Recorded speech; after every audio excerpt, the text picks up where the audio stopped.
ចាសម្រាប់ភាគថ្ងៃនេះផងគឺតមកពីសំឡេងគោះទ្វារលើកទី3បើសិនមកបងប្អូនចង់ដឹងថាតើសំឡេងគោះទ្វារលើកទី3នេះគឺជានរណាហើយមានឋានៈនឹងជាអ្វីដែរចាដែលមកគោះទ្វារគេនៅពេលយប់ព្រលប់នោះកុំភ្លេចមកតាមដានសាច់រឿងវគ្គទី3នេះជាបន្តទៀតជាមួយនឹងនាងខ្ញុំដល់ពេលហើយអ្នកខាងក្នុងនេះកំពុងតែសប្បាយក្អាក់ក្អាយអញ្ចឹងណានៅឯខាងក្រៅវិញចាគឺមានស្ដេចផែនដីព្រះអង្គគឺជាមនុស្សម្នាក់ដែលពេលថ្ងៃឡើងធ្វើការនៅក្នុងព្រះរាជវាំងកាត់ក្តីនៅក្នុងព្រះរាជវាំងប៉ុន្តែរៀងរាល់ពេលយប់ព្រះអង្គតែងតែក្លែងខ្លួនធ្វើជារាជសាមញ្ញដើម្បីដើរស៊ើបមើលតើសុខទុក្ខប្រជាជននឹងរស់នៅបែបណាមានជីវភាពបែបណាតើខ្លួនគ្រប់គ្រងផែនដីនឹងបាននាំឲ្យប្រជាជននឹងមានសេចក្តីសុខអត់អញ្ចឹងណាតែងតែធ្វើជារាសសាមញ្ញដើរពេលយប់អញ្ចឹងពេលហ្នឹងក៏ដើរមកដល់មុខផ្ទះស្ត្រី3នាក់ហ្នឹងស្រាប់តែឮសូរសំឡេងលេងភ្លេងសើចក្អាក់ក្អាយច្រៀងអញ្ចឹងព្រះអង្គនៅឈរត្រឹងហើយក៏សួរទៅមានអាមាត្យហើយនឹងមហាថ្លឹកអីអញ្ចឹងបងប្អូនដើរ3នាក់ហ្នឹងក៏សួរថាចុះមិនបានម្ចាស់ផ្ទះនេះយប់ស្មោះនឹងហើយនៅតែមានឮសូរសំឡេងច្រៀងអឺងកងពីក្នុងមកទៀតហើយខ្លួនសុទ្ធតែជាស្ត្រីផងមិនដូចថាមិនគិតច្បាប់ទម្លាប់ក្នុងប្រទេសអីទេនិយាយចឹងទៅកាន់អាមាត្យហ្នឹងក៏អាមាត្យហ្នឹងប្រាប់ថាតែព្រះអង្គម៉ោងនេះដូចមិនទាន់ដល់ម៉ោងដែលត្រូវបិទកំណត់ទេអញ្ចឹងគេអាចនៅសប្បាយបានតាយើងមិនមានសិទ្ធិទៅហាម5គេបានទេតែព្រះអង្គរបៀបថាឆ្ងល់ឮសូរសំឡេងស្រីប្រុសក្អាកក្អាយនៅក្នុងផ្ទះដូចថាខ្លួនចង់ដឹងគេធ្វើអីគេអញ្ចឹងណាអញ្ចឹងក៏ប្រាប់អាមាត្យថាឲ្យគោះទ្វារដូចថាព្រះអង្គចង់ចូលទៅក្នុងអញ្ចឹងក៏អាមាត្យធម្មតាមិនមានសិទ្ធិអីហាមព្រះអង្គបានទេគោះក៏គោះពេលហ្នឹងក៏គោះទ្វារតុកតុកតុកអញ្ចឹងណាអ្នកខាងក្នុងអ្នកណាគោះទ្វារអញ្ចឹងក៏ប្អូនទី3ដែលឈ្មោះសូហ្វីហ្នឹងមកបើកទ្វារទៀតហើយពេលមកបើកទ្វារអញ្ចឹងទៅក៏សួរថាតើលោកមានការអីបានមកគោះទ្វារផ្ទះរបស់ខ្ញុំអញ្ចឹងណាអញ្ចឹងទៅក៏អាមាត្យហ្នឹងអ្នកនិយាយថាពួកយើងខ្ញុំនេះគឺជាឈ្មួញដូចថាមករកស៊ីនៅស្រុកនេះ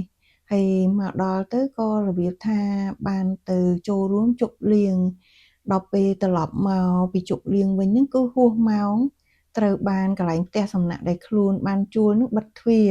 អញ្ចឹងទៅក៏ចូលឱកាសក៏ហួស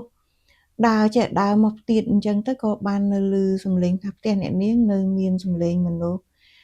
អត់ទាន់សម្រាកអញ្ចឹងទៅក៏គោះទ្វារសាកខ្លាចលោថាអាចចូលសំណាក់មួយយប់ព្រលឹមឡើងត្រឡប់ទៅវិញពេលហ្នឹងក៏នាងសូហ្វីនិយាយដូចមុនអញ្ចឹងបងប្អូនថាខ្ញុំមិនអាចសម្រេចបានទេចាំខ្ញុំទៅសួរបងស្រីរបស់ខ្ញុំវិញអញ្ចឹងណាពេលហ្នឹងហើយក៏ចូលទៅក្នុងនិយាយប្រាប់បងស្រីអីអញ្ចឹងទៅបងស្រីនឹងថាអញ្ចឹងថែម3នាក់ទៀតក៏បានដែរតែប្អូនត្រូវតែប្រាប់ពីបម្រាមរបស់ពួកយើងទៅពួកគាត់បើគាត់ទទួលយកបានចាំឲ្យពួកគាត់ចូលពេលហ្នឹងក៏ទៅប្រាប់ថាប្រសិនបើពួកលោកចង់ចូលទៅក្នុងពួកលោកត្រូវតែគោរពបទបញ្ជាហ្នឹងគឺមានតែភ្នែកតែអត់អណ្ដាតមិនថាបានមើលឃើញអ្វីឬក៏ឮអ្វីពួកលោកមិនអាចនិយាយចេញមកបានទេនិយាយចឹងណាពេលហ្នឹងមើលមុខគ្នាលេងឡង់3នាក់ណារបៀបថាអីក៏បទបញ្ជាអីក៏ប្លែកម្លេះតែហេតុតែចង់ឆ្ងល់រឿងគេអញ្ចឹងក៏យល់ព្រមថាបានព្រមទទួលណាពេលហ្នឹងក៏ចូលទៅដល់ក្នុងហ្នឹងបងប្អូនស្រីទាំង3នាក់ក៏ធ្វើការគោរពហើយនឹងរៀបចំដូចដើមចាឲ្យមានកន្លែងអង្គុយបរិភោគអីអញ្ចឹងទៅក៏នាំគ្នាហូបសបាយអឺងកងជុំគ្នាអញ្ចឹងទៅណានៅរហូតបានញ៉ាំឆ្អែតអីគ្រប់គ្នាអស់ហើយពេលហ្នឹងក៏នៅបងស្រីធំជាងគេដែលមានឈ្មោះថាស៊ូបៀកចាពេលហ្នឹងគាត់ក៏ពលឺសំឡេងឡើងថាឥឡូវនេះពួកយើងដល់ម៉ោងដែលត្រូវធ្វើកិច្ចពិធីរបស់ពួកយើងហើយអញ្ចឹងពួកយើងសូមបញ្ចប់ការហូបចុកត្រឹមប៉ុណ្្នឹងហ្នឹងហើយអញ្ចឹងទៅដូចថា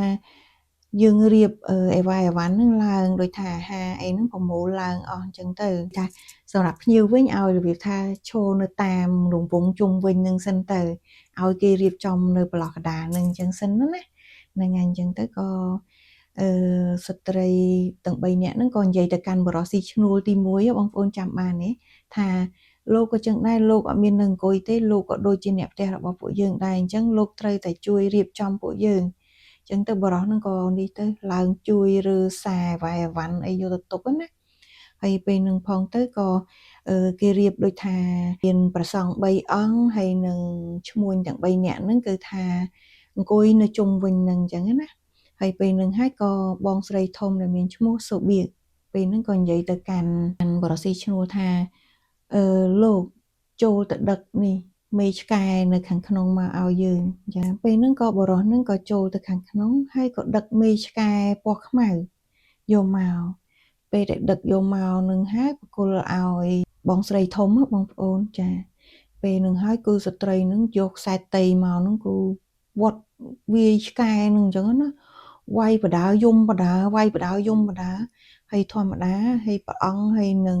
ព្រះសង្ឃទាំង3គឺនាំគ្នាមើលមុខគ្នាលេងឡងភ័យបងប្អូនចុំគេធ្វើអីគេរបៀបអញ្ចឹងហ្នឹងហើយបើព្រះអង្គវិញកាន់តែឆ្ងល់ថាហេតុអីបានមានរឿងអញ្ចឹងមានរឿងអញ្ចឹងកើតឡើងទ្រាំអត់ហ៊ានទេពីព្រោះអីដោយសារទទួលបានបំរាមហើយចាដល់ពេលហ្នឹងពេលដែលវាយរួចហើយយំអស់ចិត្តហើយហ្នឹងក៏យកកសែងដៃហ្នឹងជូតទឹកភ្នែកឲ្យឆ្កែហើយអោបឆ្កែហ្នឹងហើយប្រាប់បរិសុទ្ធហ្នឹងថាឲ្យទៅដឹកយកមេឆ្កែមួយទៀតមកពេលហ្នឹងក៏បរិសុទ្ធទៅដឹកយកមេឆ្កែមួយទៀតមកគឺថានាងនឹងវាយដូចមុនចឹងបងប្អូនវាយបដាយំបដាឈឺចាប់បដាអញ្ចឹងណាពេលហ្នឹងព្រះអង្គចេះតែទាញជាយអាវអាម៉ាតហ្នឹងថាចេះយើងពិតជាឆ្ងល់ណាយើងចង់ដឹងណារឿងនេះមិនមែនជារឿងធម្មតាទេអញ្ចឹងប៉ុន្តែអាម៉ាតនឹងចេះតែមើលមុខព្រះអង្គនឹងកវីក្បាលតិចថាទ្រាំព្រះអង្គអត់ទេអត់បានទេយើងសន្យាមួយគេហើយថាយើងមានតែភ្នែកអត់អណ្ដាតព្រះអង្គមិនអាច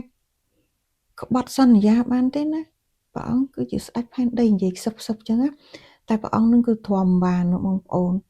ហើយក៏សូមការអភ័យទោសពីបងប្អូនដែរចាឥឡូវសូមឆ្លេះត្រឹមប៉ុណ្្នឹងសិនហើយទុកឲ្យបងប្អូនសាកទាយមើលថាសាច់រឿងជាបន្តទៀតនេះនឹងទៅជាយ៉ាងណាចាហើយកាន់តែជក់ចិត្តដិតអារម្មណ៍យ៉ាងណាបងប្អូនកុំភ្លេចរងចាំភាគជាបន្តណាបងប្អូនចាហើយនាងខ្ញុំក៏អរគុណសម្រាប់ការជួយគាំទ្រវីដេអូរបស់ខ្ញុំរហូតមក